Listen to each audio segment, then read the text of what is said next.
Okay, so before I start, I just explain why I want to talk about Abhidhamma. In my own experience as a practitioner, I find Abhidhamma is critical. It's very um, important when we are learning meditation. And it's very useful also to learn, even if we are not a meditator, because it gives us a coherent presentation of all the Buddha's teachings. Otherwise, we would have to study and digest all the suttas in the Tipitaka. I mean, in this case, the Dwi Pitaka, the Suttanta and the Vinaya, in order to have a full picture of the teachings. And I'm going to speak about it in an hour because typically, in order to understand the Abhidhamma, we need to go for a course. And when we undergo a course, sometimes because of our impatience, we can give up halfway. Because usually the teacher will start talking about the chitta and the 89 chittas or the 121 chittas. And then we'll find that it is so boring, so difficult, and so irrelevant, and totally don't understand, and then we will give up. That is what happened to some of my friends in the Dhamma. They were attending Sayadaw U Silananda's Abhidhamma class in the year 2001. Yeah, 2001. And then they told me, oh, Wai Chong, don't bother. It's very confusing and it's all very theoretical. Then at that time, I wasn't interested so much in Abhidhamma.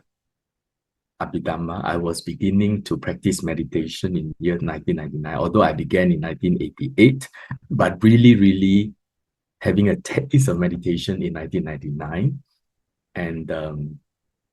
And then after that, year 2000, um, uh, I I learned from Bante Vajira in Batu Pahat.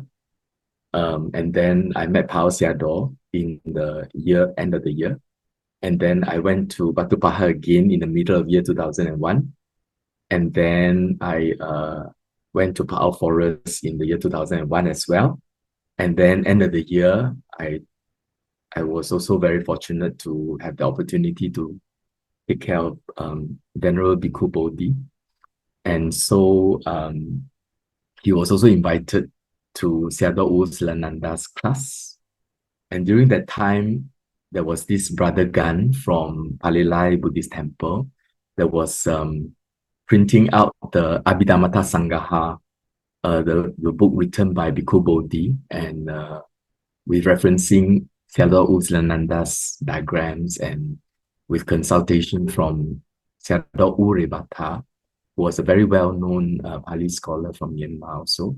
So because of my encounter with Bhikkhu Bodhi, Brother Gan, I attended Sayadaw U Silananda class, and there was a lot of interest in it because of the personal kind of circumstances. So I listened attentively. I took a lot of notes, and I really felt fascinated, especially not at the Chitta section, but at the Cetasikas and the process freed, and then subsequently the rest of it. And I was totally confused when it comes to Patana. Patana is the seventh book of the Abhidhamma that talk about conditionalities. So that was really, that really lost me. But Bhikkhu Bodhi said that if you want to learn Abhidhamma, you should learn from Professor Karuna Dasa. So I also went to his class. Then subsequently, I went to Sayalay Susila's class. And then I went to Bante or Sayadaw U Kusala's class, Kumara's class. Kusala or Kumara, I can't remember. So I've attended many Abhidhamma courses. And Sayalay Susila said, to understand Abhidhamma, you need to attend many times the courses. Every time you listen, you understand differently. And also, what really helped me a lot was the meditation retreats in Myanmar. in the first year I was there, in year 2006, I was there for nearly 6 months. Towards the end, I was practicing Rupa Kamatana, Nama Kamatana, dependent origination, and the beginning of the Vipassana. So when we were learning all that, after you practice and you develop your insights, you will find that to clarify certain points, you find that the Abhidhamma Sangaha was very, very useful. But of course, when you practice, you don't refer to the books. Sayalay Dipankara style is don't read anything. You just practice and see what you see based on your concentration. If you don't see it, you practice deeper concentration, stay for longer, and then you observe the five aggregates again until you can see the various aspects of the rupa or the nama and so on. So that was a style. But after that, you have passed the quizzes that she has during the interviews, then you can go back to the book. Sometimes she'll give you a certain little booklet that is all teaching of Pa Auk Sayadaw called Rupa Kamatana, and then you can actually practice according to the syllabus there, which is not found in Abhidhamma Sangaha. So it's something else that I've never read before. Google don't have. You can Google and you cannot find. And then Chitta Nupassana, then they'll give you the Chitta book and then you read. And then dependent origination, you read dependent origination, and so on and so forth. The Vipassana, there's also another text they need to read. And then they're all not found in Google because nobody bothered to translate and put into the web. And that's when Abhidhamma really, really comes alive. And but most people don't go for the course because it's so long, and then they are put off at the beginning. So that's why I thought to compile everything in 1 hour. So I understand we will end at around 8:30 Singapore time, and then we have a Q&A. It's a challenge to me because I may not be able to finish within 1 hour, but that's why I call it a 1 hour challenge. So what is the role of Abhidhamma in our teachings? As I mentioned, if you want to understand the whole teachings, you really need to learn by heart all of the Buddha's suttas. Otherwise, you run a risk of losing the context or perhaps being too contextual, because a lot of the suttas have its historical context, the personality context, the challenge or the problem of the day context. So, and then if we only go by one sutta, we can become the blind man touching the elephant. So in order to have a full picture, you need to study all the suttas. And even if you do that, you may not fully understand what the Buddha meant, because the suttas have been transmitted by oral tradition for many centuries before they were put in writing, and then transmitted over the years. So to really understand what the Buddha meant, we have to, modern days, we have no choice but to go through translated versions of the same sutta. And translators have to interpret the suttas for us. There's no choice. We cannot have a translator who is completely objective, because if you want to translate from one language to another, you have to cross civilization boundaries. So civilization has their own sensibilities, have their own cultural baggages. So even if we use English language, we have to reference the Chinese language. And the better way is to learn the Pali language. But when you're learning Pali language, you have to still have to use your mother tongue as a medium to understand the Pali language. So you cannot completely escape from all these things. So you will need a roadmap and somebody to guide you on how to read it. So Abhidhamma is like the roadmap and the details. Okay? It is an overview because it has a framework and a structure. It's like having all the Buddha's teachings and somebody has given you the framework of how to actually understand the Buddha's teachings. To a meditator, it is a syllabus. Like you have to do this and that and that. So the Abhidhamma gives you like a syllabus. And of course, we want to understand the ultimate realities and the ultimate truth. But as long as you don't practice with insights, you have no choice but to use languages and words. And short of practicing with vipassana and having our insights, it is really the ultimate reality is all described in Abhidhamma. That is why Abhidhamma put people off, because we're using a worldly unenlightened mind to try to understand the out of the world enlightened beings' observations of everything. So that's why Abhidhamma is very difficult to understand, because it is a representation of ultimate realities from the eye of an arahant. Okay. So we need to know that in the Buddha's teachings, there are ultimate truth and conventional truth. So for example, if the arahant disciple or the Buddha use the term I, or the term that I've arrived in Rajagaha, or I've arrived at Sarvastivada, all these are conventional truth. Because what is I? What is Sarvastivada? What is King Bimbisara or Ajatasattu? These are all conventional truth. So, but there is ultimate truth. Ultimate truth is the Four Noble Truth. The dukkha, satcha, dukkha, and then the samudaya, the causation, nirodha, which is a cessation, and then the patipada, the path leading to the cessation. So this is ultimate truth. So in order to understand the ultimate truth, we need to know what are ultimate realities. So the Abhidhamma describe ultimate realities. But in order to ultimate realities, you need insight to see. But if you don't have insight, I can only use fingers pointing to the moon. So those who have heard of Zen teaching of 指月的手指. So it was a monk who asked a nun, who want to learn the Dhamma, and then asked the nun. Then the nun used a finger pointing to the moon. The moon is the Dhamma, and all the words is actually like the finger.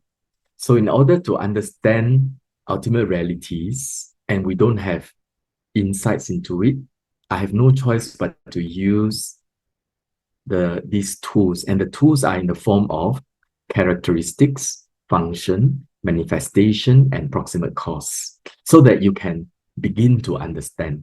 Then when you have got enough concentration, enough samadhi, and then you observe ultimate realities, then you can use this and you can understand these tools actually point to that thing, which is the ultimate reality. For example, consciousness. What is consciousness? So for all of us, because we are living in the English civilization mixed with a little bit of Cynic civilization, now we are learning the Indic civilization. So we usually use the word like awareness, and in Chinese we call xin. Is it really what consciousness is? It's only finger pointing to the moon. So in a way, consciousness is unknowable using language, but language is necessary. So consciousness, mental factors, materiality, nibbana. So how do we understand consciousness? Consciousness, before you practice vipassana, you need to use this tool. Consciousness has a characteristic of knowing an object.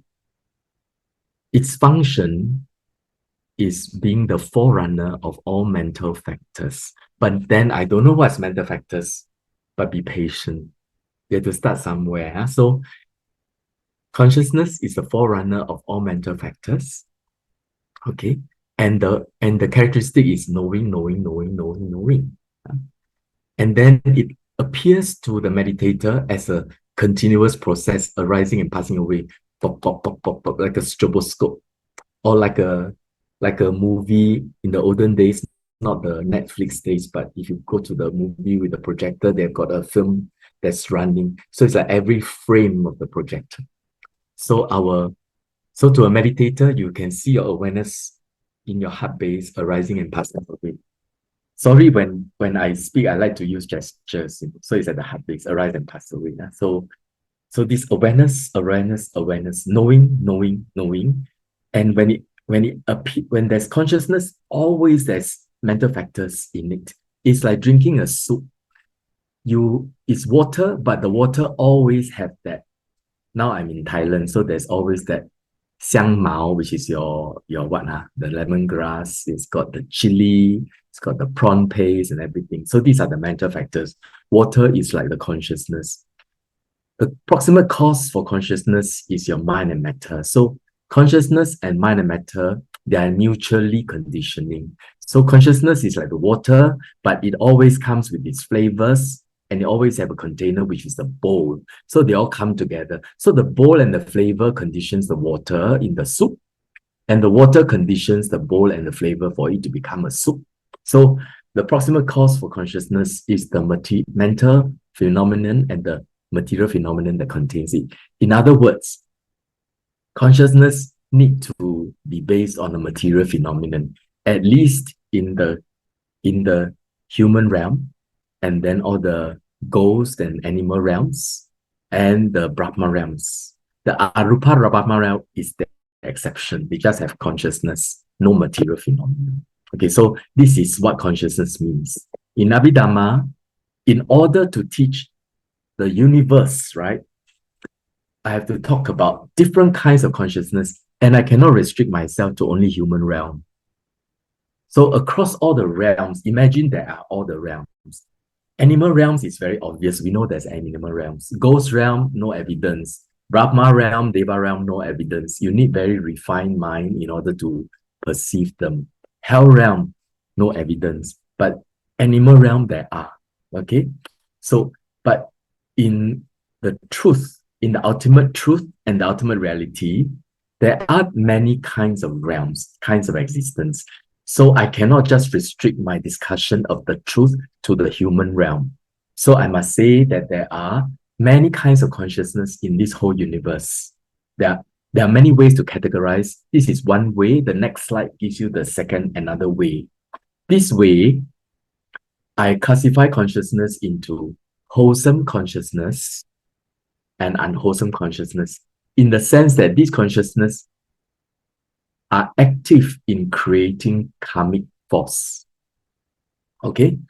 Resultant consciousness are not active in any karmic activities. It is a result of past karma. For example, when we are sleeping, the mind is always in a resultant consciousness of the same one as the one that we are born with. And the object is something related to the past lives, or related to the destination. In the human realm, it's the red color of the mother's womb. So that is the resultant consciousness. When a cat sees an object, the eye consciousness is also a resultant consciousness. It is a result of being born as a cat. Okay? And then there's functional consciousness that is not a result of past karma. It is also not active in terms of karma. Example, all the active mind of an enlightened arahant, they do not create karmic force. And for non-arahant, it is the mind going to see, the mind averting consciousness, and then the receiving consciousness. These are all the determining consciousness. These are all functional consciousness. Okay. This is another way of classifying consciousness. There are the consciousness that are mostly found in the sense spheres. There are consciousness that are mostly found in the five material sphere. Example of the sense sphere consciousness are those usual things that I mentioned just now. When we have a wholesome mind, when an unwholesome mind, when we have eye consciousness, all these are sense sphere consciousness. The five material sphere consciousness are the jhanic minds. The mind that is attaining to jhana, and the bhavanga mind, or the mind of a Brahma when it is in between jhanas. Okay, so this is like the five material minds. So we are not talking just about human realm, I remind. So for Abhidhamma, it must talk about the whole universe across time and space. Otherwise, it is not ultimate truth enough. Okay, so five material sphere consciousness, mostly found in the Brahma realm. Immaterial sphere consciousness, mostly found in the immaterial Brahma realm. Supramundane consciousness are the consciousness arising in the holy people, the noble ones, the path consciousness and the fruition consciousness of the Sotapanna, your Sakadagami, the one's returner, the Anagami, the non-returner, and the Arahant. Okay, so the various kinds of consciousness. So in a way, the Abhidhamma talk about everything cannot rise out of this 无指山. So this is the 第五指, 就是 this is the 十, which is the vijnana or the consciousness of the five elements. Okay, so all consciousness cannot be outside of these four categories or these four categories. Okay. Now let's talk about the mental factors. Mental factors are what give the mind its color, its specialty. So mental factors are like the ingredients of the mind states. There are altogether 54 of them. Okay. They occur in different combinations but follow certain fixed laws. When you understand the laws, you know how to manage your mind. You know how to deal with, last week we talked about anxiety. You know how to deal with depression. You know how to deal with anger. You know how to live a good life.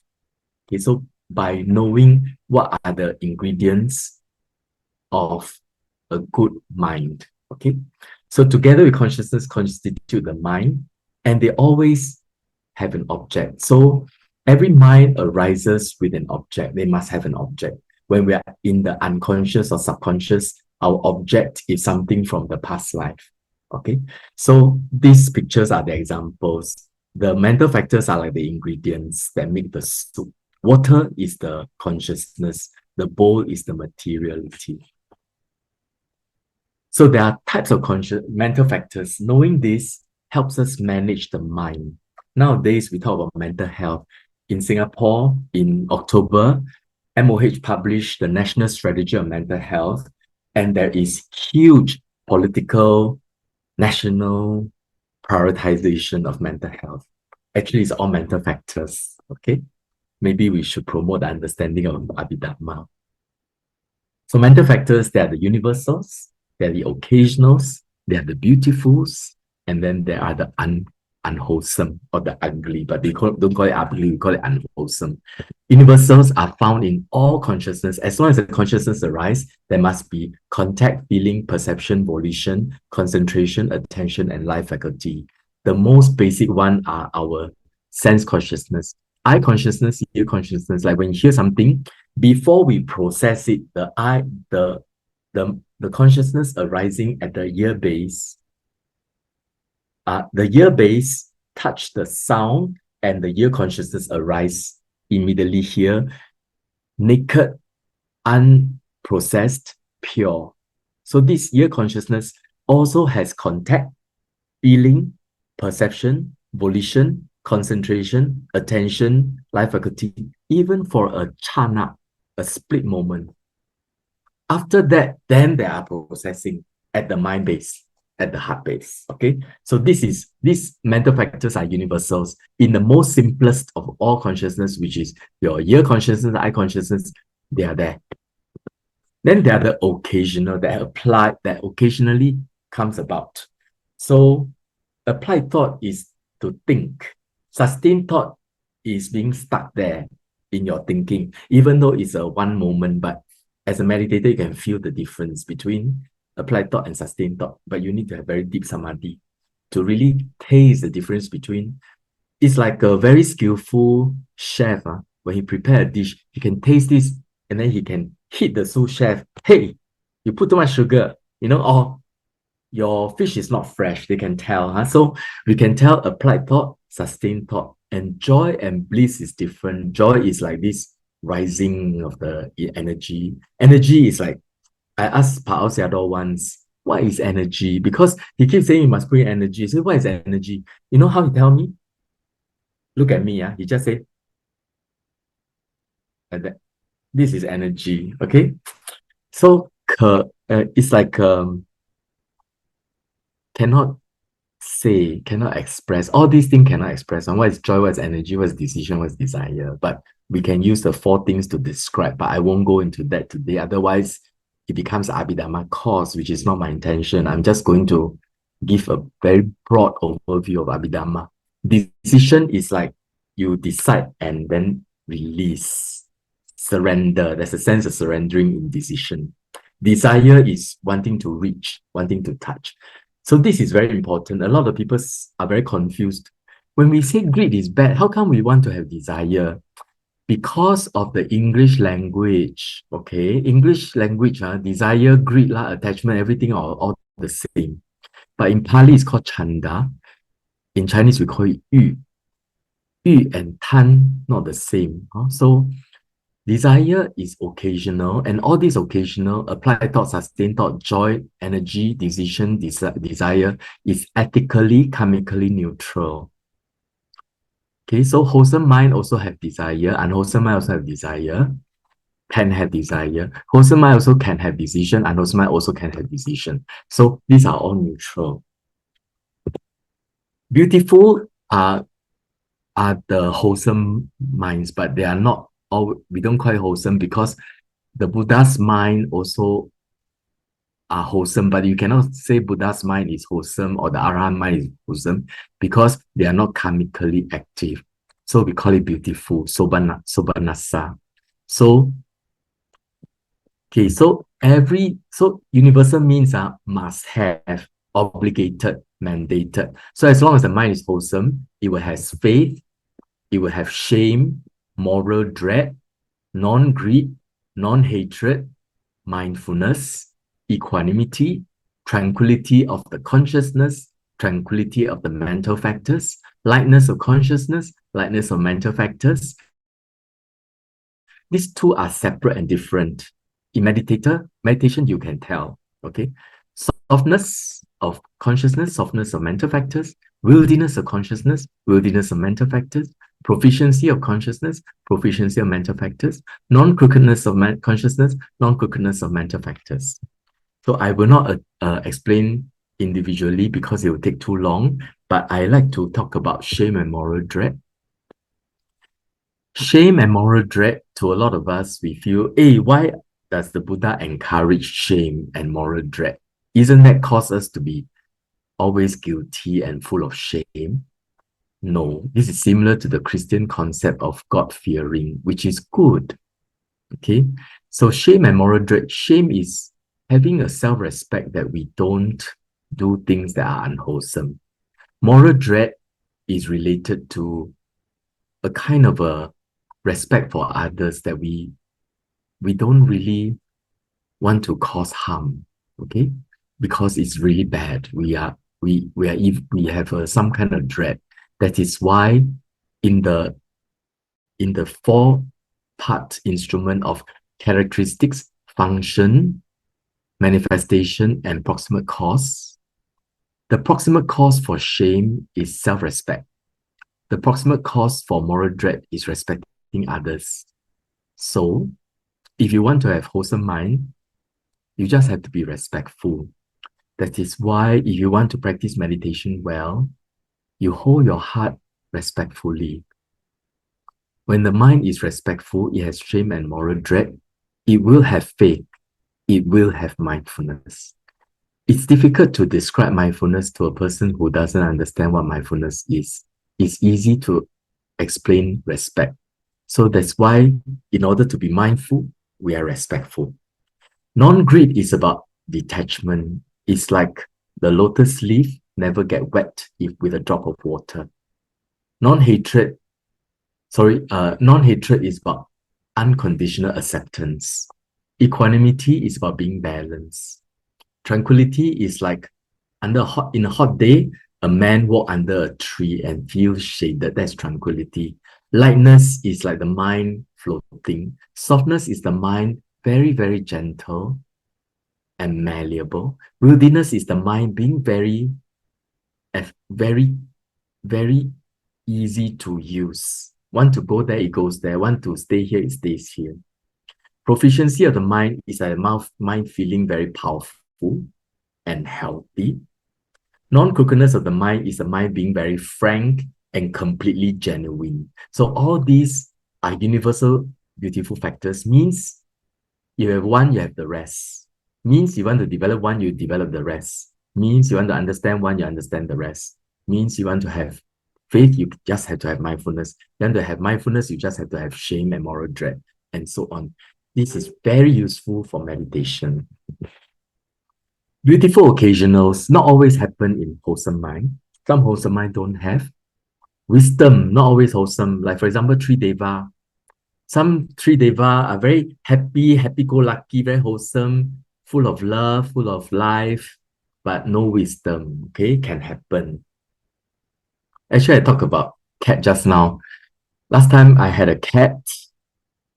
When I fed him, some of the food dropped outside.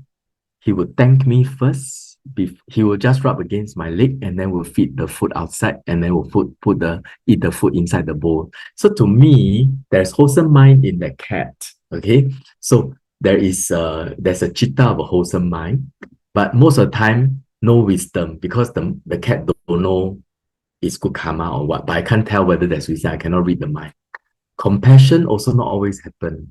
Compassion is the wish that not able to bear the suffering of beings. Okay, we can have metta without compassion. Okay, sympathetic joy is about rejoicing in others' merits, rejoicing in others' good blessings. There's a certain kind of sadhu to it. Sympathetic joy not always happen. Right speech, right action, right livelihood is very, very interesting. Okay, these are the mind when we feel restrained, like we want to say a lie, but our mind suddenly has a certain mental factor that arises to restrict us. We want to do something bad like killing an ant, the mind suddenly have a mental factor that arises to prevent us. Right livelihood is when we choose a job and then we feel we prefer this one. The mind suddenly have a mental factor that tell us choose this, don't choose this. So these mental factors are very interesting, especially in the deeper part of Vipassana. Okay, I shall not explain too much. Okay, unwholesome mind, they are the universals. All unwholesome mind must have ignorance. All unwholesome mind must have this shamelessness and fearlessness. That means 放肆, don't care, recklessness and restlessness. All unwholesome mind are a little bit agitated.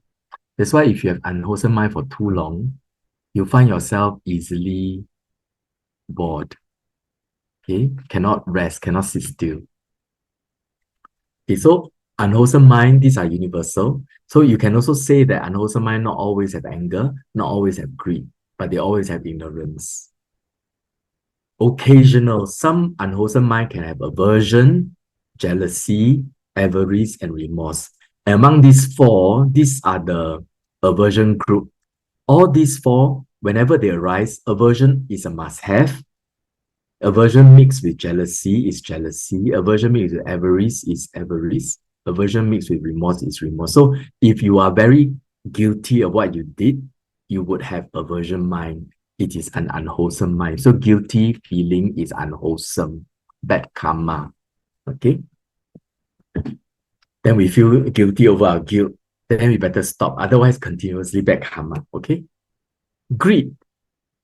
Greed can have wrong view where we have greed over sensual objects and we believe that the sensual object is good. That's a wrong view.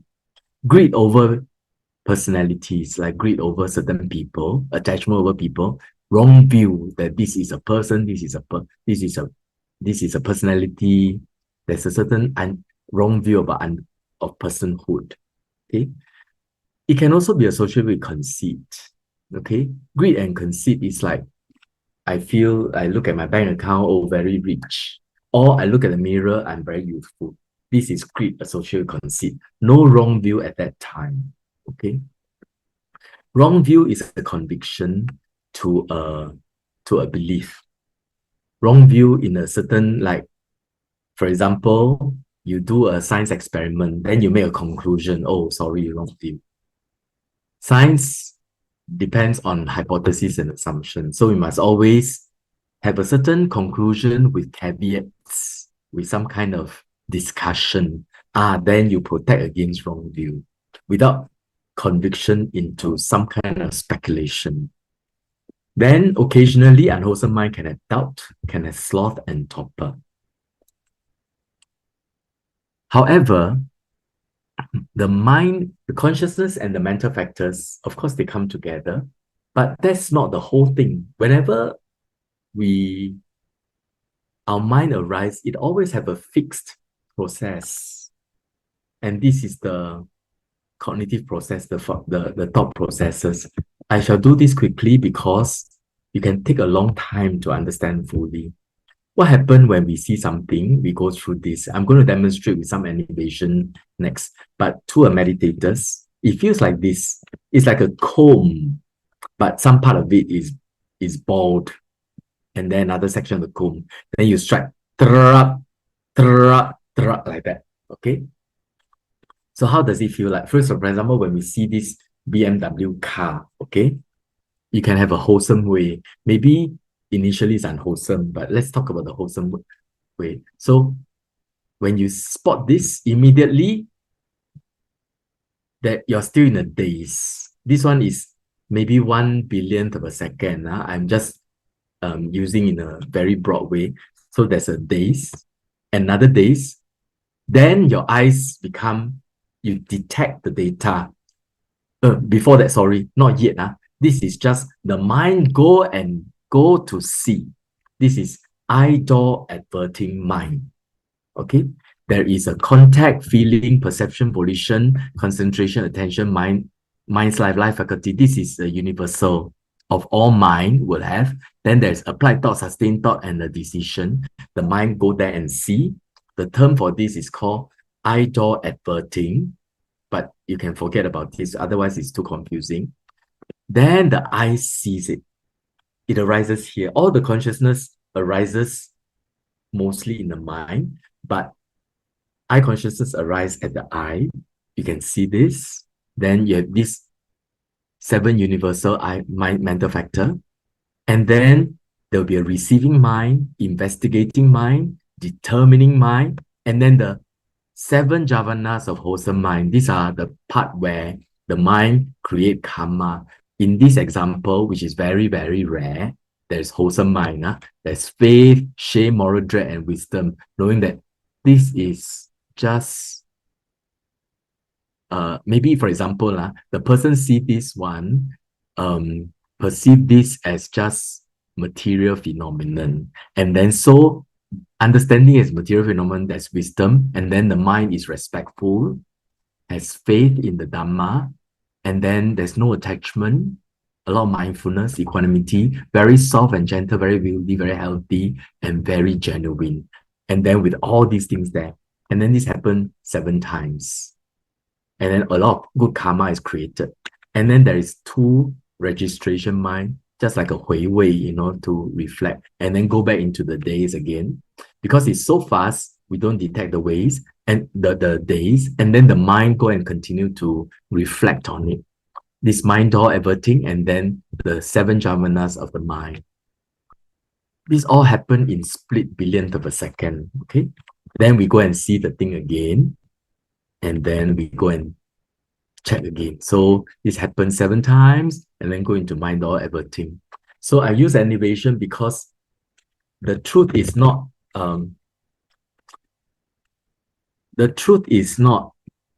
in a diagram like this. Okay. The truth is like that. It's all very, very fast, like a stroboscope. The experience of seeing is like that. only with samadhi, we slow it down, and then we can really see, yeah, what is written in Abhidhamma is true. You have this, and then this, and then that, then this. So when you do that, you have no doubt about the Buddha's teachings in the Abhidhamma. And then you'll be really full of awe at how can the Buddha really see something like this? And then you have no doubt about the Buddha's teachings. And then what is really important is to understand how we die. After we've understood these mind processes, we can analyze how we die. Sorry, this thing doesn't go away. My animation failed. Let me remove this. So we will find that we were born, and then when we're born, we are in a kind of a subconscious state for a long time in our mother's womb, but occasionally we're awakened because of a mother, say, touching the abdomen, or that the mom walk faster, and then the child is awakened, move a little bit, and then have seen many things in the life, okay, until the last moment. So this, from here to here, is maybe like 75 years or 80 years, okay? So imagine this checkered green color is the last stop process. During this time, he may see flowers, because this is like when we're dying, we are all having delirium, dreamy, no control one. You can only surrender to karma. So maybe at that time you see a flower because you dana flower to the Buddha or the monks. Or you see fire, maybe because before you die and your karma about killing and stealing is very strong, then you see a lot of fire. Or maybe you have been a good meditator, you practice with a lot of light. So before you die, or maybe not just good meditator, a person with very pure mind, okay? Before they die, they see the light, like the near-death experience of some people they describe. Or that we see the red color, okay, because of good karma. Or we see people, like some of my patients, they see their friends and parents, coming to see them before they die. And then they die. And after that, there is a rebirth consciousness in the next life. And then all the way until the end of the next life. Okay? And then death. And then another new life coming. So this is a whole process. When we practice understanding mind movements, we'll go backwards and then forwards. Backwards until the day we are born, all the way to the day we die in the previous life, and then and how we live our life in the past. So we have to analyze how the mind works in these laws. These are laws, these are called psychological laws. So there's the mind between the thought processes, the bhavanga. You hear me talk about bhavanga just now. Sometimes you hear our meditation teacher says, if you're not mindful on the breath and your mind become a bit lazy, you drop into bhavanga. That is our subconscious mind. That is our habitual sleep mind. Sometimes we're very tired. We are listening to a lecture, but after a while, we go into a daze. Our eyes are open, but our mind is actually asleep. That is the bhavanga moment. Our mind drop into the bhavanga. So this bhavanga mind is the result of past karma. Of just now, I show you the diagram of the flower offering or the hellfire and so on. So this subconscious mind are also known as the life continuum, because this is the mind that is the theme of this existence. Their object is related to past lives karma. So these are resultant consciousness, 果报心, okay? And this is the same mind, same kind of consciousness that happen when we are asleep. Also, the same mind consciousness when we are born, and also the moment of our death. And there are many kinds of resultant consciousness, and there are causes of resultant consciousness, which is described. These are the different kinds of resultant consciousness, the 31 planes of existence. From the bottom, hell, animal, hungry ghost, asura. So all these four, their resultant consciousness is very simple and very, very light. Human, four great kings, Tawatingsa, Yama, Tusita, Nimanarati, Paranimita, Vasawati, these are all wholesome mind, very rich and very very rich Bhavanga mind, resultant mind. And then you have the Brahma's mind, and then the Arupa Brahma minds. Their mind is a mind of person in jhana. Okay. Now let's talk about material phenomenon. So when we talk about material phenomenon, we look at this, it's very difficult to understand, and we think that this must be imagined. But then again, if you understand modern physics, you understand the subatomic particles, they are Schrodinger's cat. Sometimes there, sometimes they are both there and not there, arising and passing away all the time. And particles and energies are interchangeable. They are both energy, like waves. They are also like particles. So if you were to understand the Abhidhamma about materiality, it is very close to explain the modern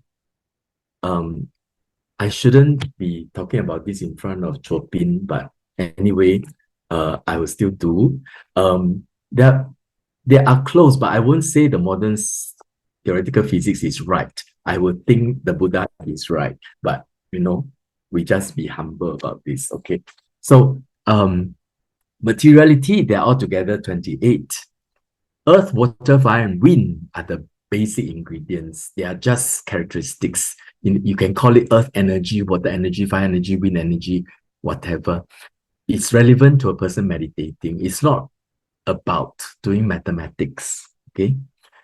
Colors, smell, taste, and nutritive essence, these are derived from earth, water, fire, and wind.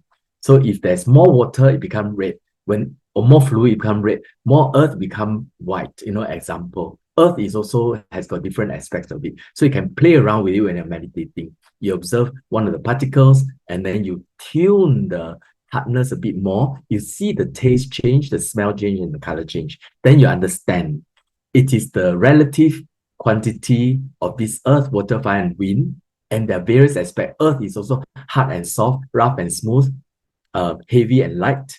You can modulate this to create a different color, smell, taste, and nutritive essence. It's very fun. Okay.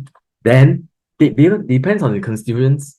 It can become the eye base, ear base, nose base, tongue base, body base, heart base. They also have the colors, the smell, and the taste. But how do you smell things like that? You have to use your mind to smell, not your nose, during the meditation. Then there's male gender determining, female gender determining, there's sound, and then there's life faculty. So number 1 to 18 are real. They can be used for vipassana. 19, 20, 21, 22, 23, 24, 25, 26, 27, 28.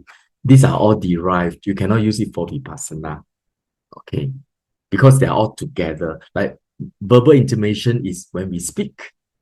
The material phenomenon that's derived from the mind go and touch the material phenomenon in our throat, which is born by temperature, and then there's a striking of it and produce a sound. Okay, so and then the sound is in the form of temperature derived phenomenon as well as the sound. Sound is by itself, so you will have to practice like that. It's totally different from the science. So for me as a science student practicing, I need to deal with it. Okay, how do I reconcile? Okay, don't care. I'm going to die anyway. So this is how I deal with it.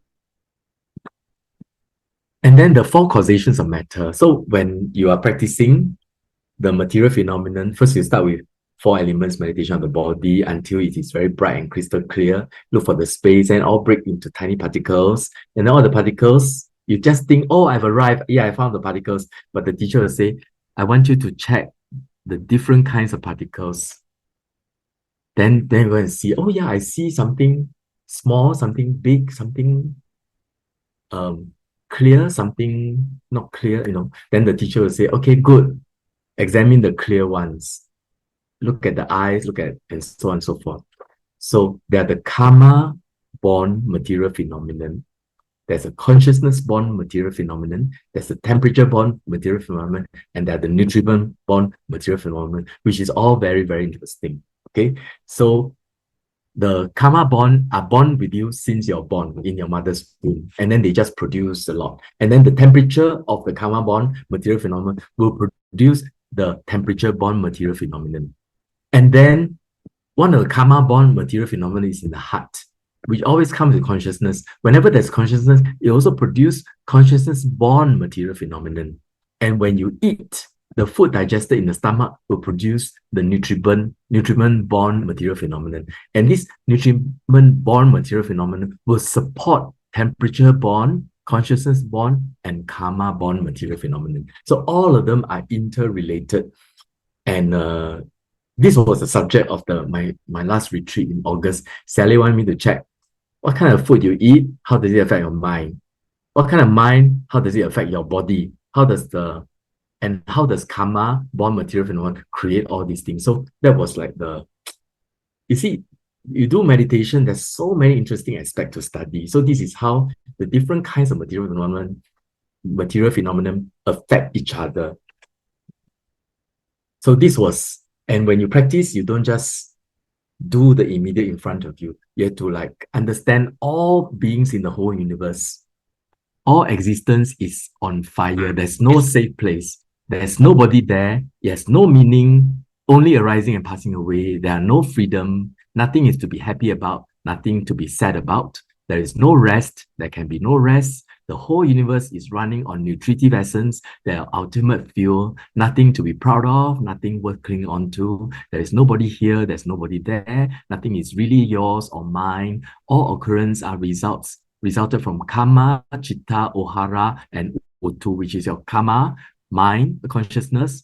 Ohara is your nutrition, and then uttu is your temperature. All are bubbles and dust, like a fire, beautiful to look at. Look strong but extinguish easily when the fuel is gone. The fuel are the four, right? Beautiful and deadly if the moth goes too close. Okay. No time already. So I would just, this is like when you observe the whole universe as material phenomenon, you have a lot of insights into the ethereal nature of existence. Then next in Abhidhamma, we want to talk about everything, right? Talk about categorization. So when you read the Xin Jing, you can hear 色不异空, 受想行识, 亦复如是. So actually, we talk about 五蕴, 5 aggregates, but 五蕴 can also be understood as mind and matter. So for people with very sharp knowledge, just say mind impermanent, matter impermanent, suffering and non-self, they can become enlightened. So there's mind and matter. But some people were a little bit less sharp in their wisdom. The mind need to be broken into feeling, perception, volitional formation, and consciousness. Because some people are feeling type of people. Some people are very perception because very intellectual. Some people very will, so sankhara. And some people just about awareness. So mind can be broken into 4. But for some people who are even slower, we need to talk about eye, touch, external material phenomenon, create eye consciousness. Ear, touch, external phenomenon, sound, give rise to ear consciousness. That is the 18 states. The 12 ayatanas is eye and sight, eye object, ear and sound, smell, nose and smell, tongue and taste, body and touch, mind and mind object. Okay, so all these are the 12 ayatanas. These are the same thing. Mind, matter, 5 aggregates, 12 ayatanas, 18 states are all referring to the same thing. And it is ichi. Okay. And then there are also categorization of the unwholesome. Like, for example, the floods and the taints, they are the same. The flood and the taint of sensual pleasure, the flood and taints of existence, the flood and the taints of ditthi, of views, the flood and the taints of ignorance. So as we think and talk and behave, sometimes accidentally we have got attachment to sensual pleasures. Accidentally, we have got attachment to existence, to life, to be living rather than dying, right? We have attachment to views, and then we have attachment to, I mean, we are accidentally, we reveal our ignorance also. I mean, because ignorance is still there, wrong views is still there, attachment to sensual pleasures are there, and so on. So I'm explaining floods and taints. The hindrances is very well known, the 5 hindrances. The fetters, the 10 fetters are very well known. Sotapanna, the first 3, attachment to, doubt, self-view, and then attachment to wrong practices is gone if you attain to Sotapanna. Then when you attain to Sakadagami, the attachment to sensual pleasures and ill will is weakened. When you realize Anagami, these 2 are gone. Okay. And then when you realize Arahantship, attachment to Brahma realm, attachment to Arupa Brahma realm, attachment to, restlessness, conceit, and ignorance are all gone. So these are the 10 factors. Then there are the 3 roots, the aversion, greed, and ignorance are the 3 roots. Jhana factors, the 5 jhana factors. Path factors, the 8 noble path factors. The 37 bodhipakkhiyas, the 4 foundation of mindfulness, the 4 right effort, the 4 iddhipadas, the 5 faculties, the 5 powers, 7 factors of enlightenment, and 8 fold path. Concepts, we live around concepts all the time. In Abhidhamma, it is the short section, but in real life, it's very big. Why? Because we always have abstract thinking and we conceptualize and we think it's the truth. And then when it is not true, we think, oh, this is anicca. No, that is not anicca. Anicca has to be on ultimate reality. Otherwise, because concept has no limit, no boundary, I can imagine a creator like this. You cannot prove me wrong, which is just concept. I can say that this creator of mine is permanent. You also cannot say it is impermanent because this is my concept. Okay, so concept has no bounds. They are altogether in the Abhidhamma describe 2 kinds of concept: meaning concept and the name concept. It's very confusing, but I shall try to explain. Concept is a word. It refers to concepts, right? So this word is the name concept. And what is referring to this concept? That is the meaning concept. So for example, what is this? This is a phone. Phone is a name concept, but that thing itself is the meaning concept. Okay, let me use another term, ideology. Ideology, this term is a name concept, but what ideology means? Certain stigma, certain doctrine and dogmas of certain beliefs that shape our values and the principles of doing things. That is the meaning of ideology. So that's concept. So ideology, if you vipassana on ideology, then you cannot be more wrong. Because some people say my ideology is permanent, non-suffering, and it defines my life. It is me. So you cannot do vipassana on concepts like clouds, like sun, like life, like aging. You cannot say aging is anicca, dukkha, anatta because that's a concept. But concept is everywhere. So in the Buddhist teachings, we often hear about the avoidance of papancha.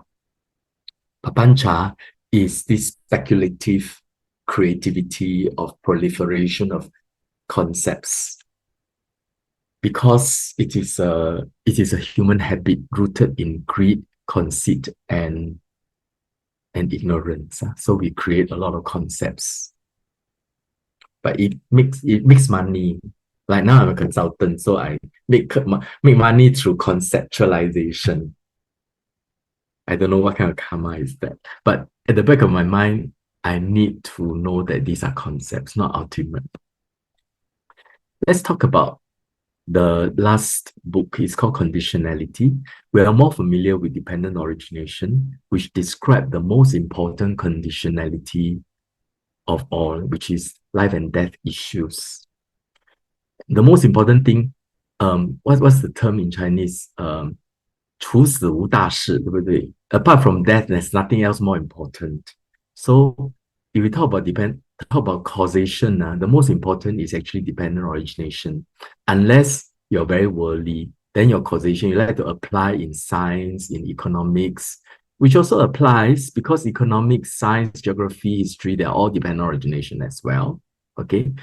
So these are the 12 links of dependent origination. We are all very clear. It is because of this wanting to eat again, to see roast chicken or my wife again, and so on, right? We do things, strategize and do things in order to eat and listen and see certain people again. And the strategy, we act on it, and then which is based on this. So in a way, and then in order to act on that, we need to eat food. Okay, the food we eat in order to go around doing things. And our strategy can be wholesome and unwholesome. Stupid people will steal and kill in order to get what they want.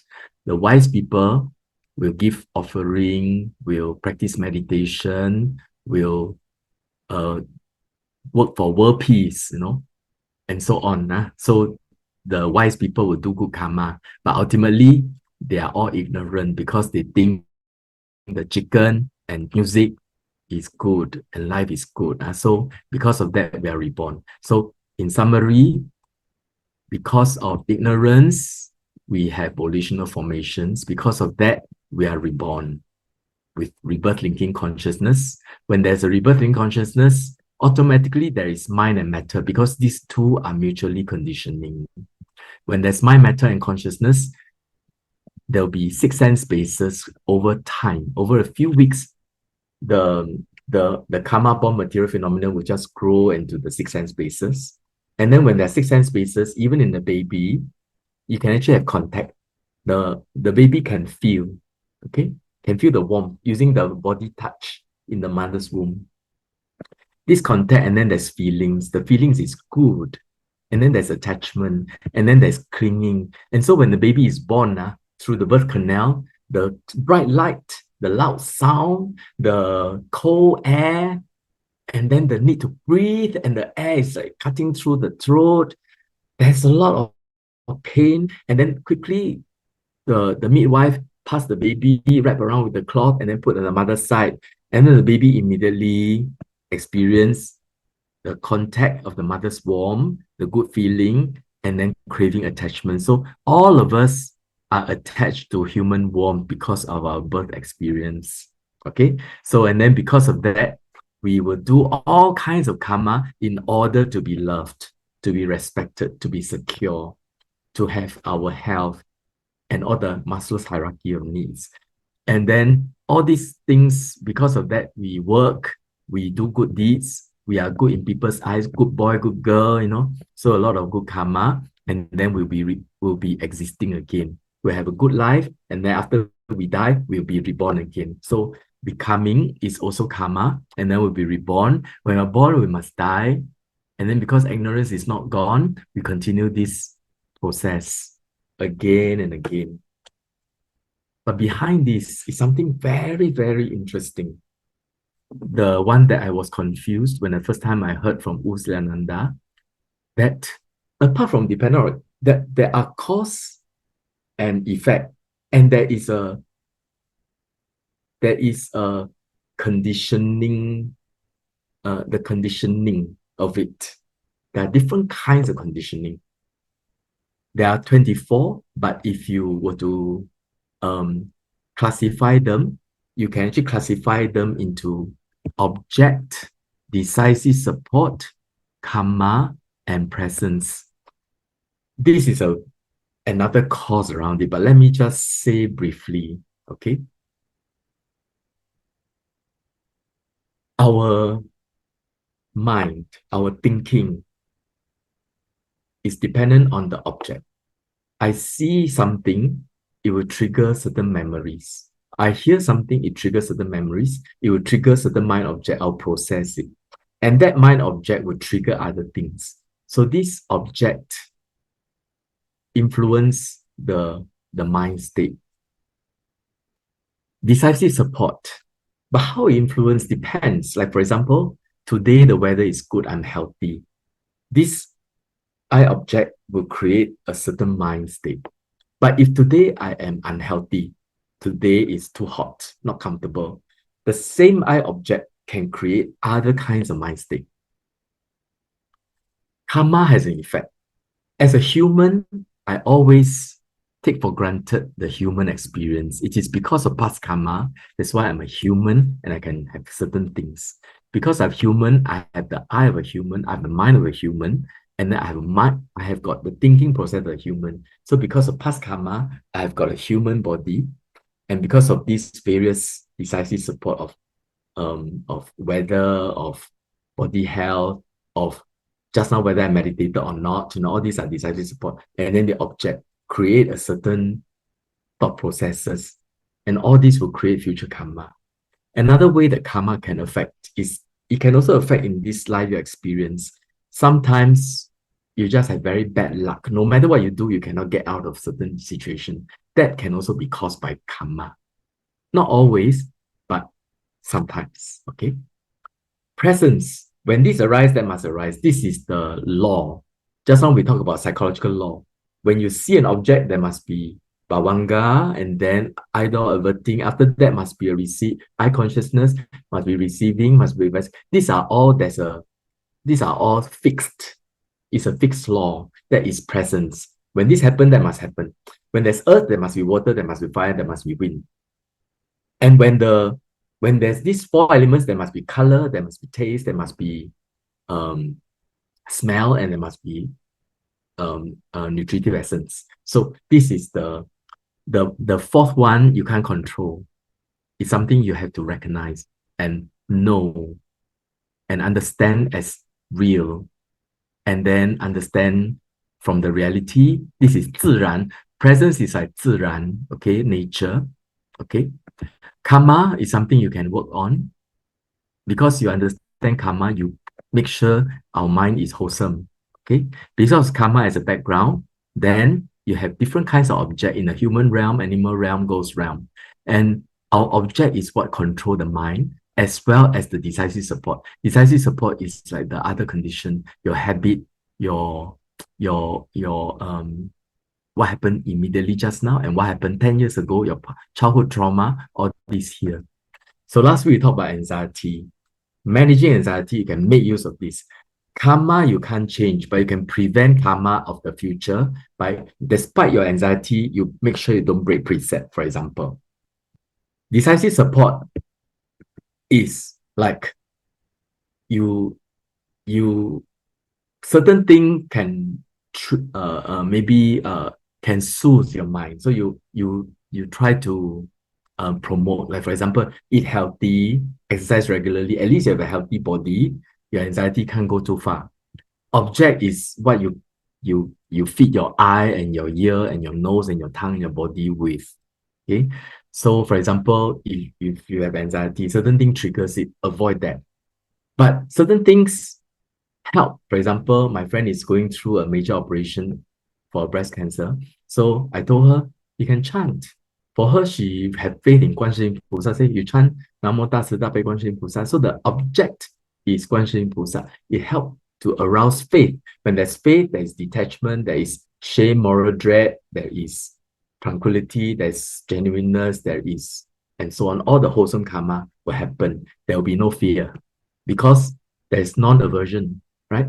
So the object, you can make use of object, like my patient with dementia, very worried. So I asked them to play mantra because she used to go to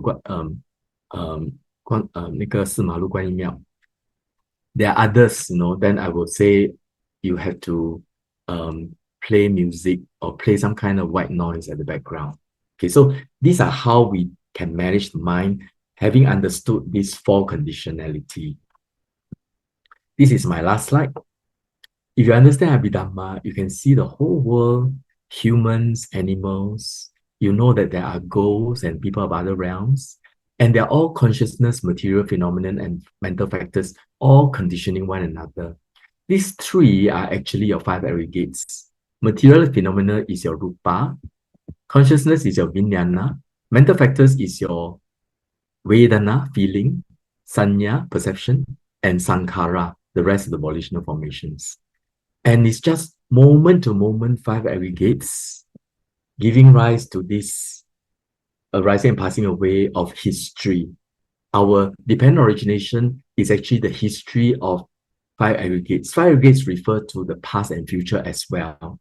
When the Buddha described in the Anatta Lakkhana Sutta, he said, what is rupa? Rupa is rupa of the past, present, future, far, near, superior, inferior, internal, external, gross, and subtle, 11 ways. So all these are rupa. So we have to see, so when the Abhidhamma describe the five aggregates and their cause and conditions across a storyline, a narrative. So in order to be enlightened, we must understand all phenomenon, all, 一切, across time and space. And Abhidhamma describe it. And then also describe how to get out of it. This is the positive dependent origination because of the Buddha's teachings. And then we practice accordingly. Okay, so this is my last slide. And we have got 30 more minutes. Are there any questions?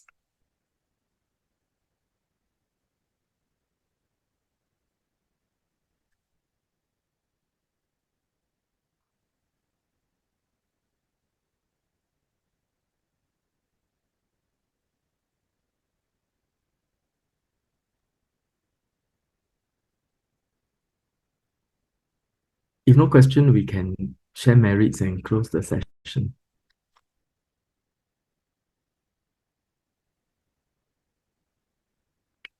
Okay, then I will share the screen.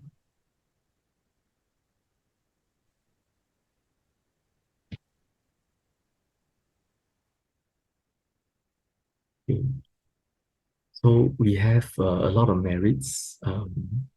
For me, it's sharing the Dhamma, and for all of you is to listen to the Dhamma, and I hope also straightening the views. And at the beginning, we pay respect to the Buddha. Reverence is also meritorious. And of course, Onchit and Chopin for organizing, that's also a lot of good merits. So understanding this as merits is actually wisdom. And with joy, this will actually be very helpful for our future rebirth. So let's having wisdom that this is all meritorious, and then we share merits by just chanting this. Etavata cha amhehi sampadang punya sampadang sabbe dewa anumodantu sabba sampatti siddhya etavata cha amhehi sampadang punya sampadang sabbe bhuta anumodantu sabba sampatti siddhya etavata cha amhehi sampadang punya sampadang sabbe satta anumodantu sabba sampatti siddhya etavata cha amhehi sampadang punya sampadang sabbe satta anumodantu sabba sampatti siddhya.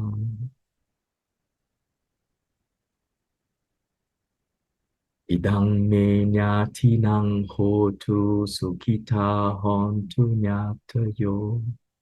Idang me nyatinang hotu sukita hontu nyatayo. Idang me nyatinang hotu sukita hontu nyatayo. Sadhu, sadhu, sadhu. In respects of the Buddha is 3 bows. First bow. Second bow. Third bow.